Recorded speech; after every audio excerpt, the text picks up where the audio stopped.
দেখুন 2019 সালে কলকাতার লাউডন স্ট্রিটে সিবিআই অফিসার আর কলকাতা পুলিশের ধস্তাধস্তি আমরা দেখেছি। এবছর ইডি অফিসারদের সঙ্গে রাজ্য পুলিশ আর কলকাতা পুলিশের সংঘাতও আমরা দেখেছি। কিন্তু এ সবই বুঝলেন এই রাজ্যে দেখেছি, ওই লাউডন স্ট্রিট আর সেক্টর 5-এ। কিন্তু এবার কি রাজধানীতে দিল্লি পুলিশের সঙ্গে রাজ্য পুলিশের সংঘাতের সাক্ষী থাকতে হবে নাকি আমাদের? কেন এই প্রশ্ন করছি? আজই রাতে আবার বলছি, একজন ডিএসপির নেতৃত্বে রাত 1:45 ফ্লাইটে বাছাই করা 22 জন র্যাপিড অ্যাকশন ফোর্সের জওয়ান তারা দিল্লির উদ্দেশ্যে রওনা হচ্ছেন। আজ দুপুরেই অতিরিক্ত ফোর্স পাঠানোর একটা নির্দেশ আসে এবং তারপরই ব্যারাকপুরে রাজ্য পুলিশের 2টো ব্যাটালিয়ন থেকে 11 জন মহিলা এবং 11 জন পুরুষ র্যাব সদস্যকে বেছে বেছে দিল্লি পাঠানো হচ্ছে এবং এই মুহূর্তে যখন এই আলোচনা আমি করছি তারা এয়ারপোর্ট পৌঁছেও গেছেন। আমার পরবর্তী বক্তা ডক্টর নজরুল ইসলাম। নজরুল, এর তাৎপর্য কি কি হতে পারে কারণ? দেখুন, পশ্চিমবঙ্গের যে পুলিশ অফিসাররা দিল্লিতে যখন পৌঁছবেন তখন সেখানে তারা এই যে ধনী লোকেরা, অভিনেতারা, প্লেয়াররা, বাউন্সার রাখেন টাকা খরচ করে, সেই জিনিস, তার বেশি কিছু না।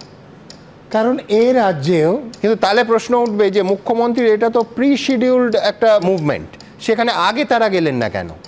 দেখুন, মুখ্যমন্ত্রী, আমি অনেক দিন আগে থেকে বলার চেষ্টা করছি যে উনি একটা ভিকটিম কার্ড খোঁজ করছেন।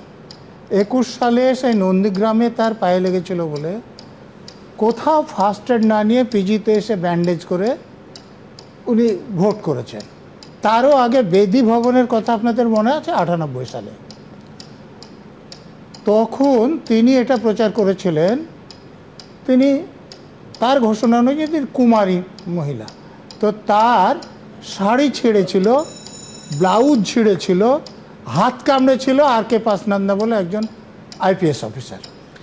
এরপরে 11 সালে যখন তিনি মুখ্যমন্ত্রী হলেন, এই পাসনান্দা কমিশনার অফ পুলিশ ছিলেন, তাকে সরাননি। আমি সেটাও বলছি না।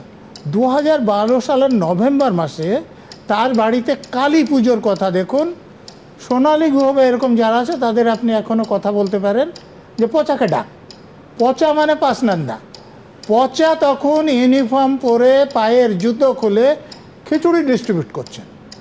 আচ্ছা বলুন, কোনো কুমারী মেয়ের যদি কেউ শাড়ি ছেড়ে ব্লাউজটা ছিঁড়ে দেয়, হাতে কামড়ে দেয়, তাকে তার বাড়িতে পুজোতে ডেকে পচা এরকম আদরের নামে কেউ সম্বোধন করতে পারে? আপনি বিশ্বাস করবেন যে বেদি ভবনের ঘটনা সত্যি ছিল? তো তিনি সবসময় এরকম একটা ভিকটিম কার্ড খেলে আসছেন, এবার চাইছেন। এখন ইডির রেডে উনি গিয়েছিলেন, সেটা ব্যাকফায়ার করেছে। কারণ সেখানে যে অপরাধ করেছেন সেখানে ডাকাতির ধারায় কেস হবে, প্রমাণ লুপাটের ধারায় কেস হবে, সরকারি কমিশনের বাধা দেওয়ার ধারায় কেস হবে এবং সুপ্রিম কোর্টে আগামীকাল শুনানি আছে।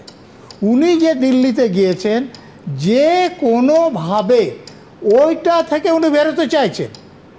কারণ তাতে আপনার যুক্তি অনুযায়ী 22 জন র্যাফ গিয়ে কি করবে? 22 জন, আমি তো বললাম, ওই বাউন্সার ছাড়া দিল্লি পুলিশে গিয়ে কেউ না। ধরুন এখানে যিনি ডিডি আছেন কলকাতা পুলিশে, কলকাতা পুলিশ এলাকার মধ্যে তিনি তদন্ত করতে পারবেন। তিনি যদি মুর্শিদাবাদে যান তিনি সেখানে তদন্ত করতে পারবেন না। কারণ আমাদের আইনে আগে সিআরপিসি ছিল, এখন যে বিএনএসএস হয়েছে সেখানে পরিষ্কার বলা আছে যে কে করতে পারবে। এমনকি একজন যে ব্যাটালিয়ন এডিজি আর্ম পুলিশ আছেন, কি ডিজি আর্ম পুলিশ আছেন, ডিজি হোমগার্ড আছেন, তিনিও কিন্তু তদন্ত করতে পারবেন না।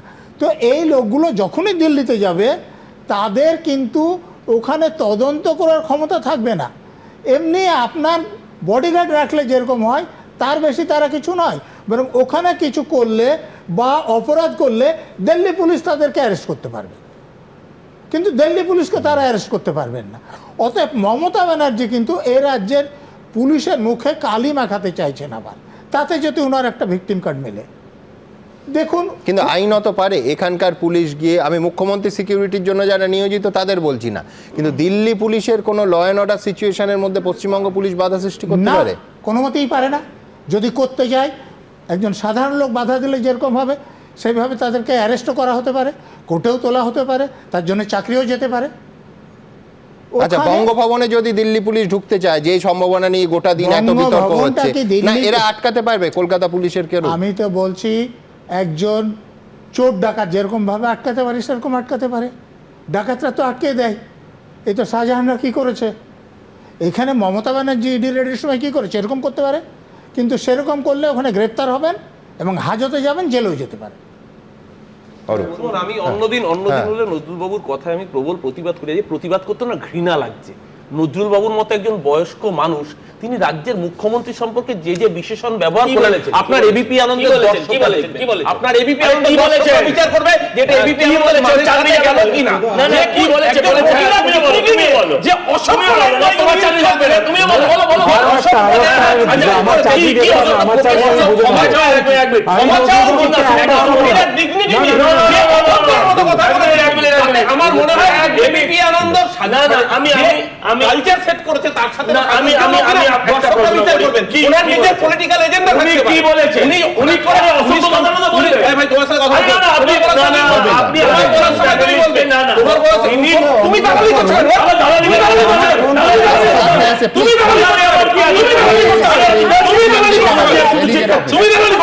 আমি মহিলা আছি। অরূপকে অনুরোধ করুন যে আমি যে কথাগুলো বলেছি তার মধ্যে অসভ্য কথা কোনটা। আপনি যে না না আপনি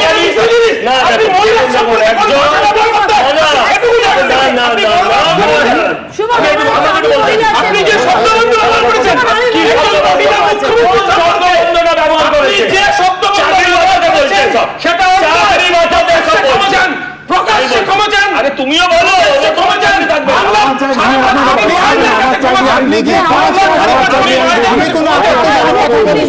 আমি একটা জিনিস বলছি, যদি আমি মহিলা হিসেবে আমি একটু বলি, মহিলা হিসেবে যদি খুব খারাপ কিছু বলতেন না, মহিলা হিসেবে আমিও প্রতিবাদ করতাম।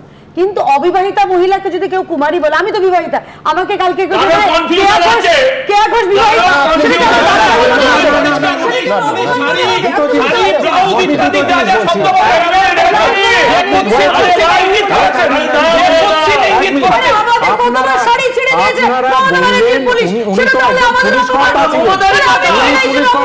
বললেন শাড়ি ব্লাউজ ছেড়ে দিয়েছেন, তারপর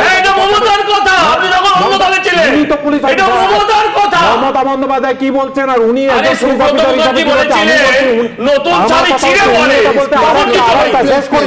শুনুন, আর একটা বিষয়, সেটা হচ্ছে উনি যেটা আর একটা কথা বললেন সেখানেও আমার অবজেকশন আছে। উনি একজন প্রাক্তন পুলিশ কর্তা, সেখানে দাঁড়িয়ে উনি বললেন যে চোর ডাকাতরা যেমন শাহজাহানরা যেমন আটকে দেয় সেরকম মোদের ভূমিকা থাকবে।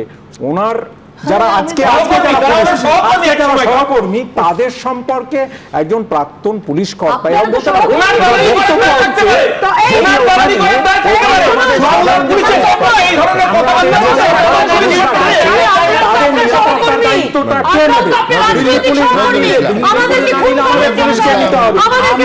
অনুরোধ করব, আপনারা বেদি ভবনের আন্দোলনের সময় আপনাদের ফুটেজটা চেক করুন। সেখানে মমতা ব্যানার্জি নিজে মুখে বলছেন যে আমার শাড়ি ছিঁড়ে দিয়েছে, আমার ব্লাউজ ছিঁড়ে দিয়েছে, আমার হাত কামড়ে দিয়েছে পাসনান্দা।